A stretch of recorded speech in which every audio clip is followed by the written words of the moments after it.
Welcome to Audiogyan with Kedar Nimkar, a podcast that documents insightful conversations with Indian designers, artists, musicians, writers, thinkers, and creatives of all types. Catch us on iTunes or visit audiogyan.com for more Gyan sessions. Here's your host, Kedar Nimkar. Each frame, each moment, we record the world around us through our senses. We experience the warmth of light through the window, the dashing of the elevator's doors in our hallway, the texture of the handrail, the aroma of something cooking in the kitchen. In P.L.Deshpande's words, when we hear the word Thalipeeth, we not only just remember a peculiar maharashtrian dish made by Grandmom or mom, but we also remember her bangles dangling while dousing the flour, freshly made white butter, the kitchen where we sat and ate, and countless other memories. These senses create a full experience of spaces we inhabit. Rohan Shivkumar has been trying to capture these moments, cacophonies, their contradictions, paradoxes, and more through his architectural films. Today I have Rohan Shivkumar with us on Audiogyan. Rohan is an architect, urban designer, a filmmaker practicing in Mumbai. He's the Dean of Research and Academic Development at Kamla Raheja Vidyanidhi Institute of Architecture and Environmental Studies. His work ranges from architecture, urban design, urban research, and consultancy projects to works in films and visual arts. He's interested in issues concerning housing, public spaces, and exploring the many ways of reading and representing the city. Today we'll try and document what does it take to create space or a moment in time on a film. So thank you, Rohan, for giving your time, and it's a wonderful, it's really great honor to have you on Audiogyan. Thank you so much for the invitation, Kedar. It's a pleasure to be here. Yeah, thanks. And so basically I've come up with few questions, and obviously I'll leave it to you to maneuver the conversation because these are just broad pointers which I thought of. So to begin with, I would like to just ask you slightly longer question. You have made 2 films so far, from my understanding, Nostalgia of the Future and Lovely Villa. I recently watched both of them at Frame Conclave in Goa, and they were really nice. And from there, a lot of questions have stemmed up. In both of your films, you're trying to show connections or maybe disassociation between matter, if we call, which is architecture, and then the soul, which in case is memories or intangible feelings associated with it. So can you start by telling us briefly what these films are and what made you make these films? So I teach architecture. Mm-hmm. That's my primary role as an architect. Mm-hmm. Although I do some bit of consultancy work and some sort of research work as well, my primary job that pays my bills is as a teacher. Mm-hmm. So I'm really interested in thinking about how does one conceive of architecture itself, or what is architecture, and theoretically and conceptually, and what is its relationship with the way that we structure our identities. So that is really where both Nostalgia for the Future as well as Lovely Villa begin. The first film, which Avijit Mukul Kishore, who's a cameraman and my co-director, him and I made together, was called Nostalgia for the Future, and we made that a few years back. It was really trying to discover how does architecture and film play a role in which our identities as Indian citizens are shaped. So that is what our general sort of idea was, because both architecture and documentary film have been deeply involved in the making of the Indian citizen. When the Indian state, the Films Division India, for whom we were making the film, was one of the organizations that was deeply involved in constructing who we were supposed to become as Indian citizens. Wow. And also architecture itself was enlisted as a discipline through which we could then make the spaces for that imagined Indian citizen. So, the famous story, of course, being with Nehru hiring Corbusier to design Chandigarh. Yes. So we thought that there was a certain way in which our idea of citizenship was shaped by both film as well as architecture. So we were really interested in looking at that idea of citizenship. Like, who is the citizen? What is the body of that citizen? And to do that, we decided to look at homes, because it is in the home which is the first sort of space that one imagines for a body. It was through the architecture of those homes that we would try and discover who were supposed to be the citizens that were supposed to inhabit those homes. So what we did in Nostalgia for the Future is that we looked at 4 distinct imaginations of homes, built over a period of 100 years, and looked at the different ways in which each of them conceived of the body of the citizen. And we picked 4 homes. Maybe we can talk about that later. But we picked 4 homes across that period and started creating an essay film that kept discovering what are the different sorts of bodies that were supposed to be, that we were supposed to become. So while Nostalgia for the Future was really looking at and exploring who we were supposed to become, the next film, which Mukul and I made together, actually we made a film in the middle on an artist friend of ours called Squeeze Lime in Your Eye. So this is the third film we are making together. It was called Lovely Villa. And Lovely Villa is the name of the building in which I grew up, which happens to be in LIC colony, a life insurance corporation colony in Borivali, northern Bombay. And that colony itself was designed by Charles Correa. And because I grew up in that colony, and that colony was imagined as a place where suburban citizens would live, suburban citizens who are living in Bombay would live. In that sense, it was also an idealized imagination. But I, of course, inhabited that idealized imagination. So as a corollary to Nostalgia for the Future, we decided to look at Lovely Villa more through intimacy. While the first was largely looking at imagination, the second was looking at the lived experience within an architecture. And in the second film, we were really looking at how lives of futures and of pasts haunt the spaces of buildings themselves. And how why do you say haunt? It's like that. Whenever you're designing a building, you're always designing for the apparition of somebody who's going to use it in the future, ghosts of the future, as it were. And when you look at and if you've lived in a place for a while and you see the corners where people have lived, then when you see that corner is inhabited by the apparition of somebody who may not exist anymore. You remember the person through the space sometimes, right? So it was about that. It was looking at how our lives leave traces, intangible traces, within the architecture that we inhabit. So that was a Lovely Villa. So these were the 2 films that we have actually worked on together. And was there any, it could have individual subtext, but what was the subtext you're trying to communicate? Because from my understanding, at least, since you're an architect, but you want to just transcend boundaries to probably film, then is it that's something which you wanted to manifest through architecture or through, say, other form of art? Why? What was the reason behind the film also? So I felt that, as a teacher and as an architect, I very often believed, I was, wondering about what do we see as the role of architecture, and thinking about really what are the value systems through which one understands architecture itself. And as a teacher, I thought it was an important area to start looking at. And I felt very often that film as a medium could really allow you the possibilities to explore different ways of interrogating that question. For example, just as you're speaking of subtext in some sense. For Nostalgia for the Future, we were really interested in this, that idea that architecture imagines the bodies that are supposed to live in it. And what we did in Nostalgia for the Future is that we looked at that body across these 5, actually, I'll talk about the 5th later. 5 different sorts of imaginations of the body. So the first home that we looked at in Nostalgia for the Future was the Lakshmi Vilas Palace in Baroda, which was designed designed under the rule of Sayaji Rao III. Right? And over there, Sayaji Rao was really trying to imagine a new identity for this, for the Indian, which was a costumed identity. So it was an amalgamation of Indian elements and Western elements and all of these different elements that came together. He was trying to perform a new identity through the making of a home that could allow him that performance. Right? The second home is the classic Nehruvian/Corbusian home, which is the Shodhan Villa in Ahmedabad. And in that home, you see the sort of primitive sort of man, the way in which man is supposed to inhabit nature almost unmediated. So you're supposed to be kind of, in some sense, naked. So you discard the clothes and you're naked in nature. So under the sky, below the ground, like primal experience.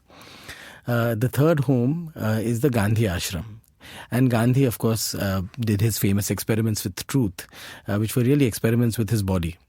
And there was a certain way in which he didn't trust the body, because the body gave pleasure and pain, and therefore had the possibility of not being true. So he discards the body and tries to attain a sort of spiritual emptiness. So there's the third stripping of the body. And the last home that we looked at is where even the spirit is seen as something that cannot be, enlisted to build the great Indian nation. So what we have is the body that is then becomes purely flesh. And then, the body becomes a machine that needs to be arranged in order and mathematically precisely mapped, that can then be enlisted to make the Indian nation. And that is the housing in Delhi that we look at, which is the refugee housing and the state-built housing colonies in the 50s and 60s. But across this whole story, one thing we realized is all of these imaginations come from a position of power, whether that's the state or that's trying to tell you that this is the way you're supposed to be.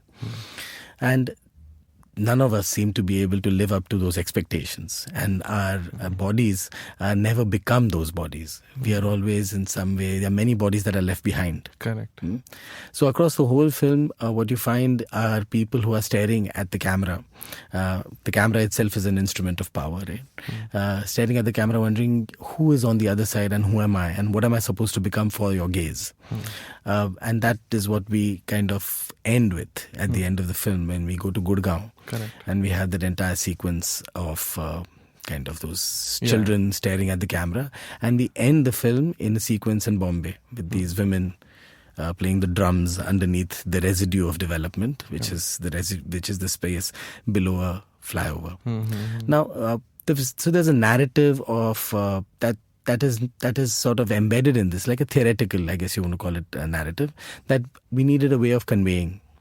And we felt film was a way that could ask questions without necessarily, a documentary film, and a particular kind of documentary film could ask questions without necessarily saying, this is the way you're supposed to think. Because I think it was a conscious decision for us to imagine a film that was a questioning kind of space rather than a Essay karo type. Essay karo type, exactly.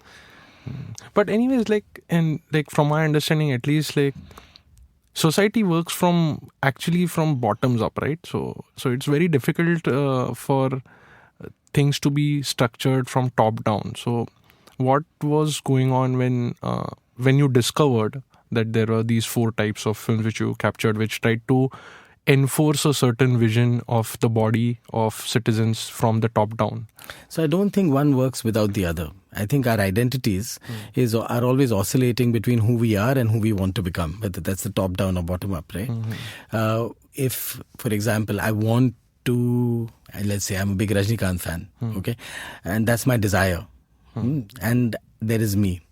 But how do I separate my being a Rajnikant fan from whom I am? So desire and my body are actually part of the same thing. And very often our desires are shaped from, to use your terminology, top down. Right? So I think that there is that sort of tension between who we are and who we want to be. And that is very often played out in the architecture and the images that we make to become who we want to be. I need some time to comprehend this. See, it's like that. It's when we make an architecture, we are not necessarily making it for who we are. When we are making an architecture, there is a way in which we are trying to become those people who are going to inhabit those spaces. Okay. Every act of architecture is an act of transformation of the self as well. Like every time we look at ourselves in the mirror, it's not only looking at who we are, we're also looking at who we want to become. Right? So when we make images, those images are actually desires that are getting played out about who we want to then become like. So that's the way that we were really conceiving of architecture in other words, as something that is not only about satisfying our more basic needs. We were looking at architecture as something that has a desire inbuilt within it.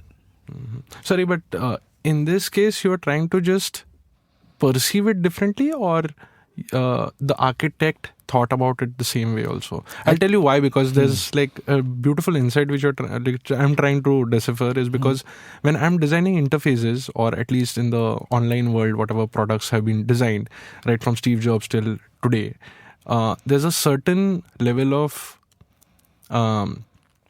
thought process that I want to design for myself first. Like if I am happy, people like me will be happy. Is this the same concept drives in architecture? Because this is where the conflict is, right? An architect wants it certain way, like he's eco-friendly or he's making it much more sustainable, as opposed to understanding the user and then building it. I think this is the classic sort of dichotomy of where we imagine that the designer is not human, and that the designer has separate sort of desires and aspirations, and the client, poor thing, okay, they don't know these things, and we have to then somehow lift them up to that level where they can then. And I think that really is a fallacy in actually the imagination of the profession itself. The profession has a responsibility to make lives better. That is primarily its job, right? And I don't think that one can kind of and of course there are certain skills that and certain value systems that determine its sort of role that it can play. But if that is something that lies in a complete cocoon with absolutely, if those imaginations lie in a complete cocoon with absolutely no empathy for whom it's building for, then the profession itself needs to be questioned, right? And if society as a large has created a profession called architecture to with a mandate to be able to understand what is spatially better, then society also needs to trust the architect to be able to, and they're trained to kind of do that. Then society needs to kind of trust the architect to be able to provide that sort of knowledge and information. Interesting.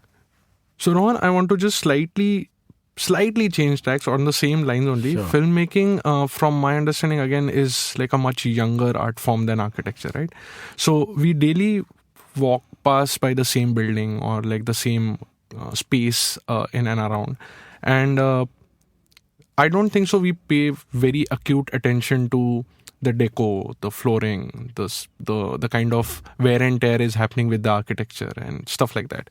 So, and when the film captures this in a very elegant way, or like just still shots, or even like the one film which we saw with in Shantiniketan, they were just still shots, right? So it typically starts depicting something much more nuanced and refined. Now, is it like the architect's, what I can say is it the architect's failure? Is a wrong word, but yeah, is it the architect's failure to show those beauty spots, or is it the victory of the film as a medium itself to show them? I mean, to summarize this question, I would say, is invisible architecture great architecture?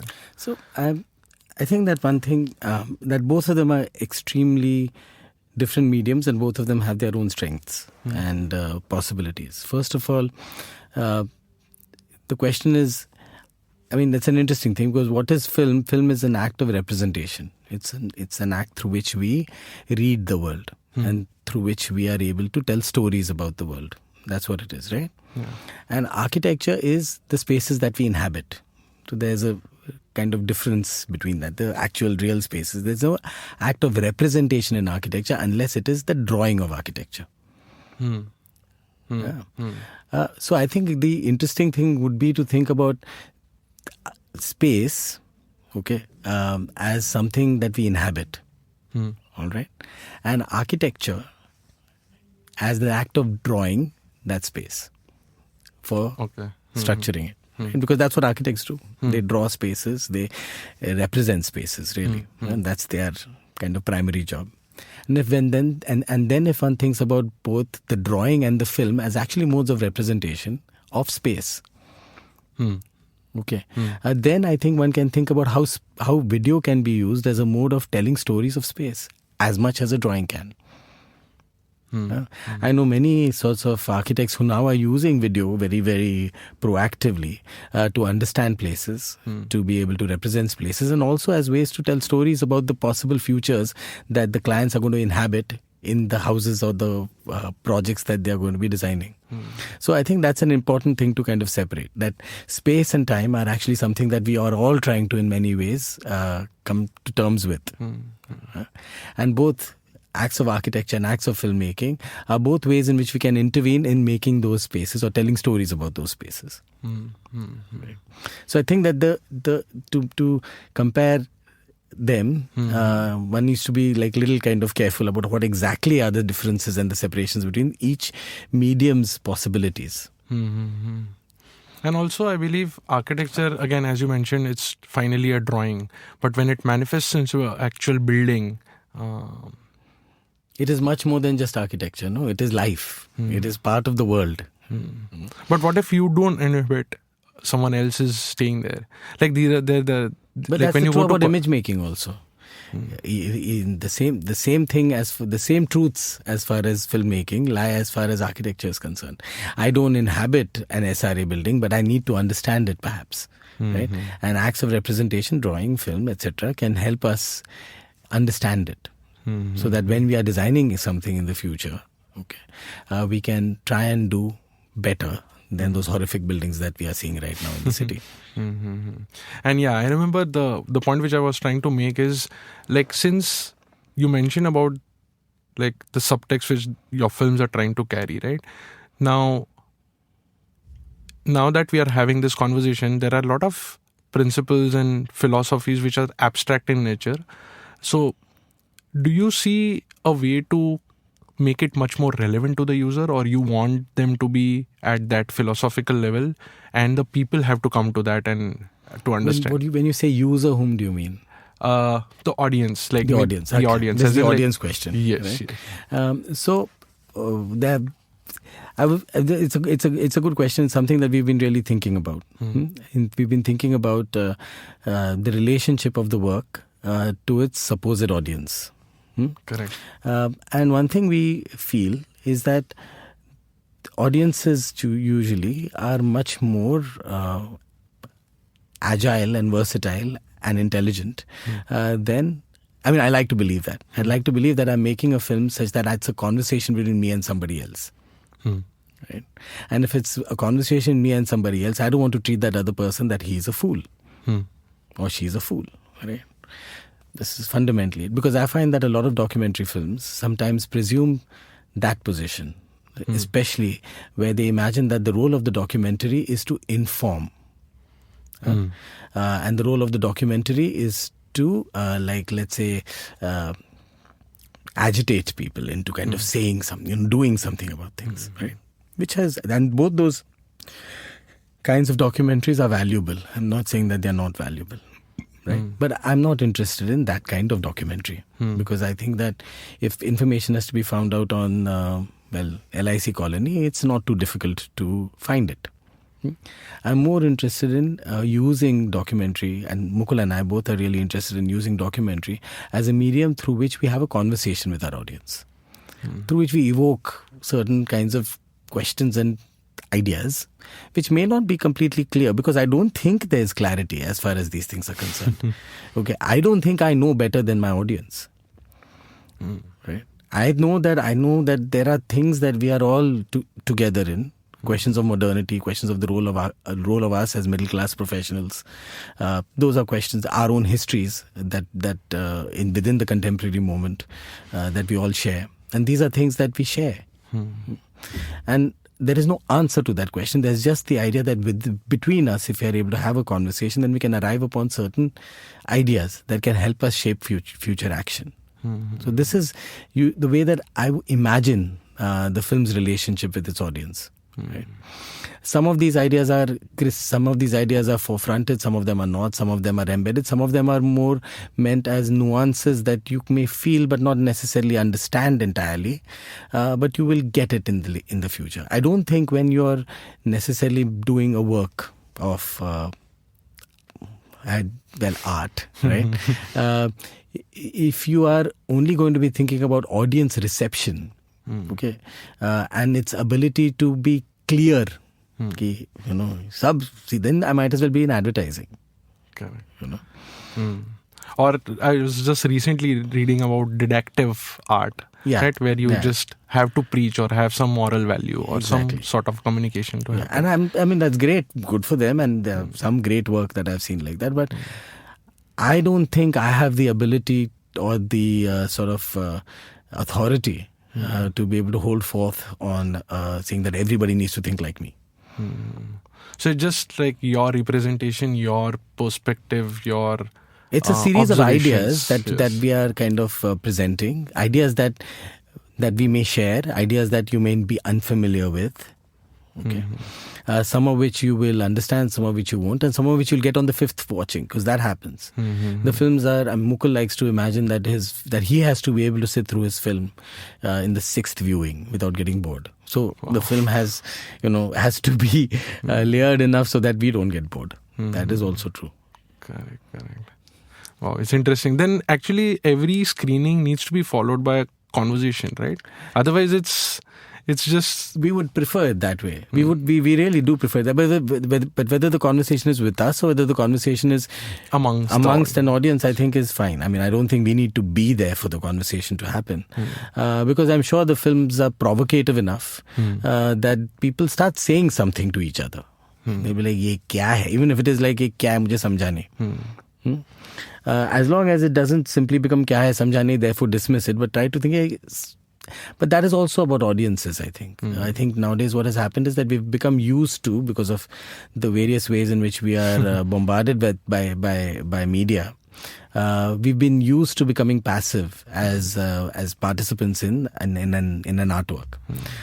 We are used to having text describing what the work is. So we read the text and we don't necessarily see the work. Right? And we are used to most messages coming to us in easy to swallow pills. So we've become lazy in our engagement with work. Not digging enough to understand what was the thought process. Yeah, we don't how should I put it? We don't put ourselves out there and can try and kind of engage with the work. I have that problem all the time when I'm showing films to my classes, right? And we try and show difficult films, films which are sometimes slow and long, etc. And you have to sit them down to tell them that it is your job also when you're watching a film. That it's your job to actively participate in the film. You are as much a part of making the film experience as much as the filmmaker has made that experience for you. Very interesting. I should definitely come and attend one of the lectures. Now, coming to the films only, both of your films... have like long or steady shots. Like I couldn't understand, or I couldn't see any big camera movements or panning or zooming in, right? So was it intentional, or is it the standard norm for architectural films, or what was the thoughts in the language of the filmmaking? Yeah. So especially with the camera setting, right? Because I found a similar pattern with that other film which I forgot the name, Shantiniketan with so there are Horizon. Horizon. So again, so it's just like one shot maybe just ant moving, right? And it's moving in some direction, it's talking to the other ant, then it's going somewhere else. So is it... I mean, I don't know how to put it, but I'm just trying to make it relevant to the new generation, if I can. Okay, so I'll tell you where the filmmaking languages came from for, to some extent, nostalgia as well as Lovely Villa. So with Nostalgia for the Future, especially, it's a film that is produced by Films Division India, and Films Division India has been making films for 60, 70 years that are making films that are shaping our identity. And we were interrogating that very same identity. So what we did with Nostalgia for the Future is that we referenced a lot of film languages that emerged from that time. Okay, which is more like Satyajit Ray and Kundan Shah more type. films division films, because there are many. These were, so they have also done like a lot of. Yeah, but they did I'm talking about the more mainstream films division documentaries, which were made by the films division, within films division, by documentarians within films division, trying to, in some sense, talk about what the great Indian nation is, etc. So the choice of using a 16mm film was about that sense of time that you have within the texture of the film image itself. And evoking a certain kinds of past.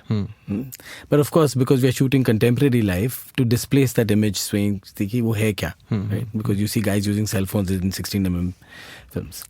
And also the way that Mukul shot it was with this sort of particularly shaky camera, right? And shaky camera was so that you evoke this, it could possibly have been a home movie that was never made. By somebody just holding a camera and doing their own thing. So there was that sort of thing that began to kind of shape nostalgia for the future. And the other thing that we also started working with was that, when we have an image quality, every image quality evokes a time within it. Correct. Correct. Whether cell phone aaya, kuch aaya, wo aaya. And both in Nostalgia for the Future and in Lovely Villa, time is an essential part of the story. Right? Whether there's the evocation of the past or the evocations of futures. So what we did is that we used the filmic language itself, the image quality itself, to start breaking open time. So the time doesn't stay located in one place. The time is always shifting, and you're always wondering, ye black and white kyun hai? No. And to evoke that sense of the many different times that we inhabit simultaneously. Because even in Lovely Villa, if you're really interested in ghosts, ghosts are actually bodies out of time. They're not supposed to be there. They're supposed to have gone. Right? So to evoke them. So if you saw Lovely Villa, you remember all the footage of my father that comes in all these different sorts of textures and languages, or the older photographs that we use within the film. So that is the way that our filmic sort of image qualities emerged. We also used oral clues to start reminding people of times. So you have a particular kind of voiceover that is used, or you have music that references a collective oral memory, whether that's from Doordarshan or All India Radio or whatever. That's Sunil Dutt. Or Sunil Dutt, right? So all of those different tones of music start kind of displacing time within the filmic form, I guess. So that was one. So the way that the image and the sound worked was as far as that is concerned, right? Now, as far as the way in which one can, so that is one story. The other thing that we were very interested in is that we were really interested in getting an audience to break out of. Sometimes when you're watching a film, you tend to step back. And you say, ye to chal raha hai, it's going on, and I'm sitting back and I'm passive as a participant within the watching of the film. Okay. But what we wanted to do is keep the people on edge a little bit. So what we decided to do is let the image break, if you want to call it. Let the seamless nature constantly sort of shatter. Okay. So sometimes what you see is that you see the people making the film within the film. Sometimes the smoothness of a narrative is broken with a sudden shake. And what happens with those breaks is as a person kind of begins to see the image as something that is not a given, but image itself as a construct. This is a made image. And once you see that it's a made image, then you start thinking about what is it? Why was this image made in the way that it was? And that's the way you begin to kind of participate in the story or whatever, the narrative, if you want to call it that, of the film. You stop being passive and you start kind of getting... You start to feel it being more real. More real by making it more artificial. Because when you see it being made, you realize that the image is actually an image, it's not reality. Right? And then you realize that, so it's a more truthful image actually. You're presenting the image as an image. So you're trying to stage the real. Yeah, you're breaking the illusion of reality by showing that it is an image of reality. Right? Yeah. I think for the listeners, they have to see it a couple of times. Yeah, but you're understanding what I'm saying. So we decided to do that with the film as well. So constantly kind of break it and back and forth. break it a little bit. One thing that and the question, of course, that you asked is about time. And so the filmmaker Tarkovsky called film sculpting in time, I think. Right? So there's a way in which time itself becomes an object, like marble. And the act of film is actually, that's in my head, that's the way I imagine that phrase, is actually shaping time like you would shape, like a sculptor would shape marble. So sometimes filmmakers do that. I guess they try and do that, looking at the way that different images and the times that are embedded within that are kind of come together to make a form.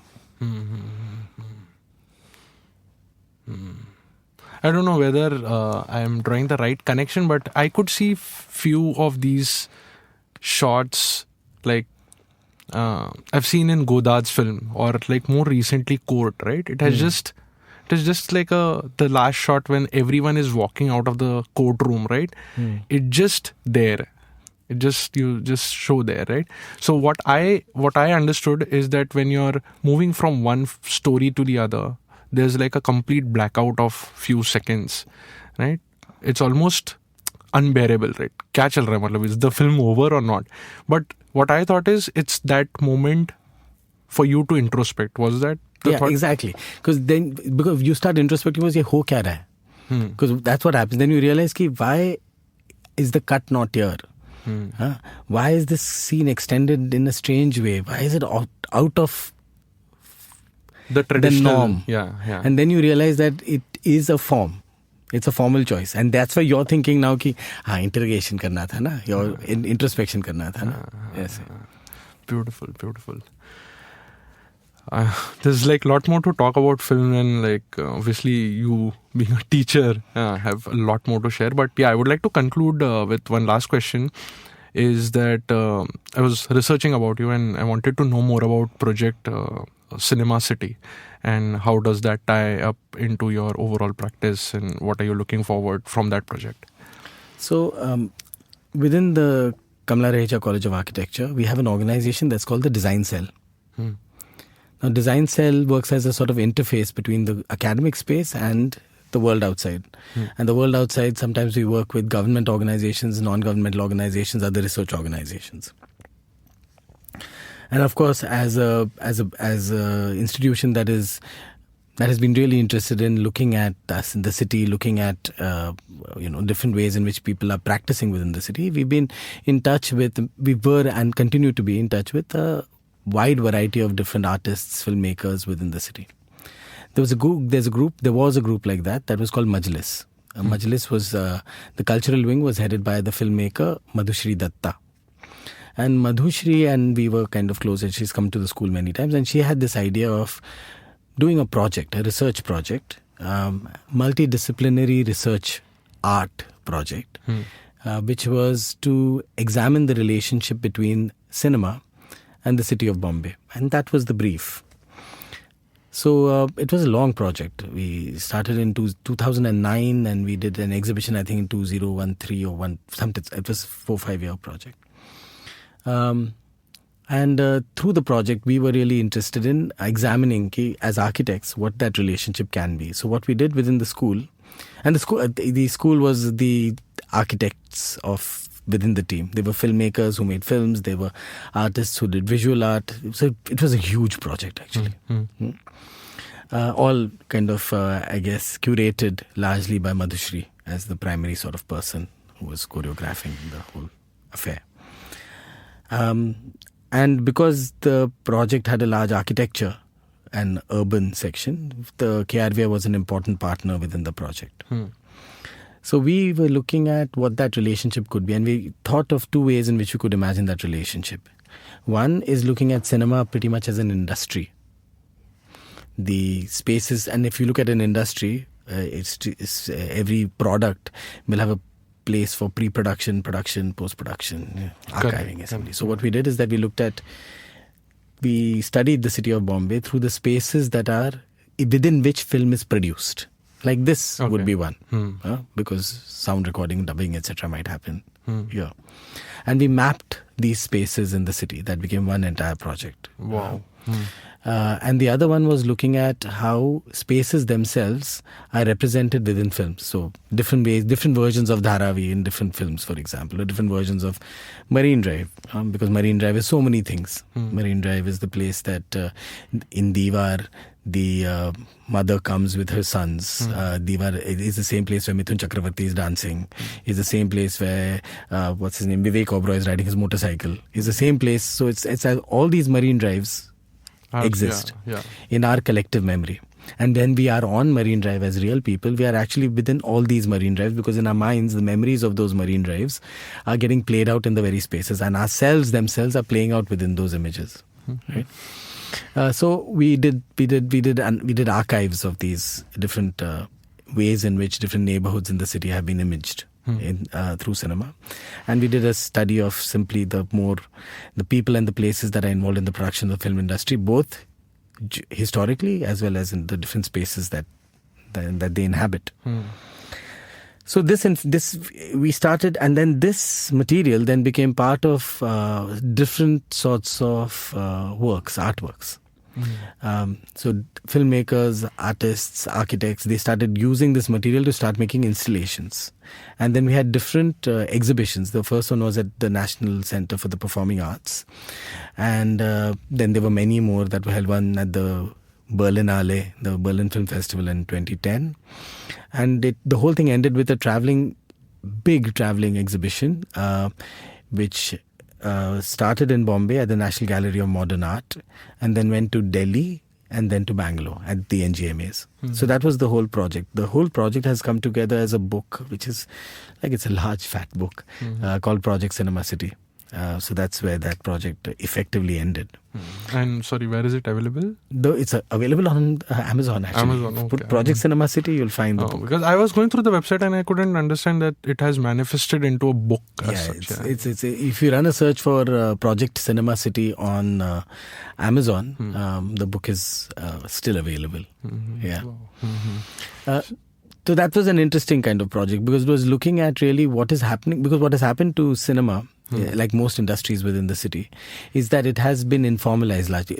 Large studios are reducing, large kind of shooting floors actually are, if you look at what's happening to Kamalistan, etc., they're all becoming housing colonies. But that doesn't mean that Bombay has stopped producing films. It's just that it has found new ways of producing films. And with the digital and with smaller spaces necessary, there's a new network through which industry, in this case film, continues to survive in the city. So it was an interesting way to get a glimpse into some of the forces that are shaping our cities today. Interesting. And I'm just being very curious, but what triggers these inquiries? It's like what made you get into this inquiry also of Cinema City? I guess because I'm an educator and I'm involved with urban design studios, I have a feeling that many times we presume things about a city that are not necessarily what really exists on the ground. We are trained as architects to think about categories like sustainability and whatever, and that usually is formulaic in nature. But there's very little investigation, rational, clear-eyed investigation of the term itself to think about what it really actually means. And as somebody who's interested in kind of teaching students, or even in some ways intervening in our cities, I felt that it was we feel that it's important to be able to understand these. And to be able to understand these, we need, because I think we need to acknowledge the fact that our understandings of our urban environments are incomplete in nature. And if we presume to intervene but within they'll these... always be incomplete, right? They will be incomplete, but our incompleteness sometimes can be disastrous for the ways that we intervene within our cities. That we can presume certain truths and begin to kind of do these projects when the realities of our cities may be completely different and may lead to horrific outcomes which affect real people and real lives. Yeah. And in fact, with the social media, the media narrative can be very misleading. In any way. Yeah. So that's the thing. So which is why I think that urge to be able to discover as much as we can, and to be able to participate in the process of knowledge creation is, I think, what leads us to do these kinds of projects. Yeah, I completely understand, because this is going to be like another podcast altogether episode, which is just trying to understand where do these things come from, right? Where do these... because I had a interview with Ayaz also, and he's also inquiring about what the city is going to be in 2035, right? And I want to just understand where do these ideas come from, but sometime later. All right, I think this is a good note to end.